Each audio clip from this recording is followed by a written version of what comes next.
V 6 letih se na dvorskih likovnih dnevih zvrstilo veliko ustvarjalcev in nastala je bogata zbirka del. Vse to likovno bogastvo pa je klicalo po stalni predstavitvi, kar je omogočila družina Rezl, ki je odprla galerijo Dvorski likovni dnevi, v kateri bodo dela vedno na ogled vsem, ki si to zaželijo. Za nas neko določeno potrditev. Ljudje, ki so prišli danes na prireditev, so bili izjemno zadovoljni. Dvorjani so ta projekt vzeli za svojega in to mi je všeč. In ta ideja bo živela naprej. To je galerija Dvorjanov. Prejšnji teden mi je ena učenka iz osnovne šole Žužemberk rekla, bo pa za nas kaj ceneje. Ne, ta galerija je brezplačna. Vsak je dobrodošel, kadarkoli. Avtorji, ki prihajajo sem na dvor, so zelo raznoliki. Prihajajo iz mednarodnega prostora. Prisegajo na različne likovno-formalne in tehnično-izvedbene načine, se izražajo v različnih slogih, pripadajo tudi različnim generacijam, vendar vsi avtorji so selektivno izbrani. Tudi likovni ustvarjalci se na dvor vedno radi vračajo. Jaz sem 5 let udeležen z dvorskih likovnih dnevov. Kaj odnesem? Jaz mislim, da se tukaj je ena posebna energija. Ne? Prvo, energija, ki jo družina Rezl daje nam, moram reči, to z besedami se to ne da opisati. Ne? Drugo, ta druženje slikarji, ki ga imamo, ki se hecamo tako in drugače, na koncu koncev tudi resne stvari počnemo, ki slikamo. Ne?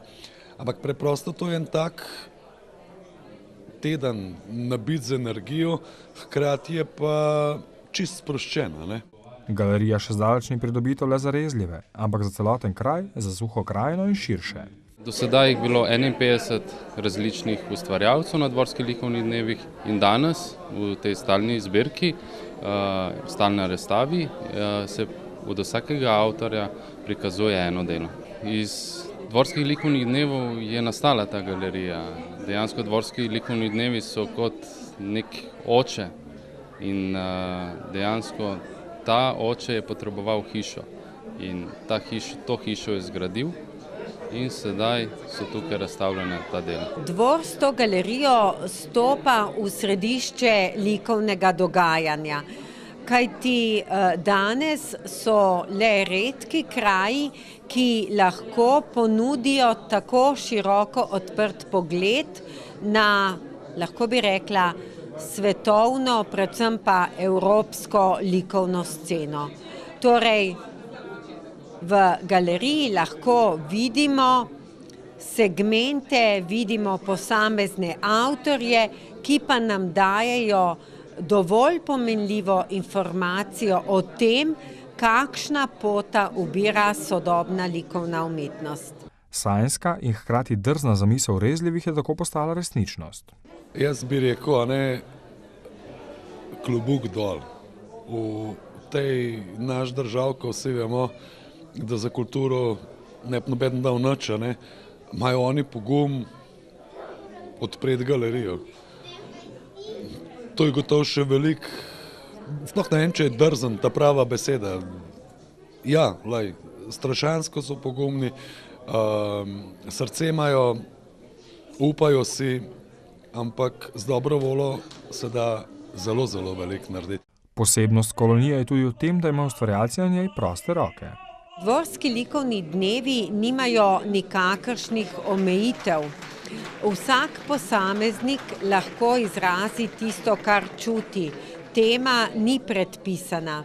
Ampak ko si danes tukaj lahko na kupu, na enem samem mestu ogledujemo dela, ki so nastajala vseh teh 6 let, potem lahko vidimo, da je vendarle narava tisti neusahljiv inspirativni vir.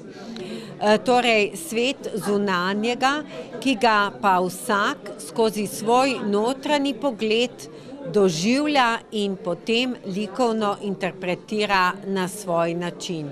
Na svečanem dogodku odprtja Dvorske galerije so predstavili tudi dobrodelni projekt Janeza Štrosa. Ta dobrodelna akcija, ki sem jo jaz poimenoval tudi Ti si angel po naslovu knjige, preprosto, v času pred enim letom, dobrim letom, ko sem se jaz zmislil, da bom naredil to knjigico in ki je vsa ta zgodba nastajala, sem se odločil, da bi pomagal, da bom pomagal, da bomo pomagali. V tej zgodbi nisem jaz sama, otrokom s posebnim potrebama. To je zgodba, ki bo šla vse države, je odločen Štros. Galerija Dvorskih likovnih dni pa bo po predhodni najavi na brezplačen ogled vsem.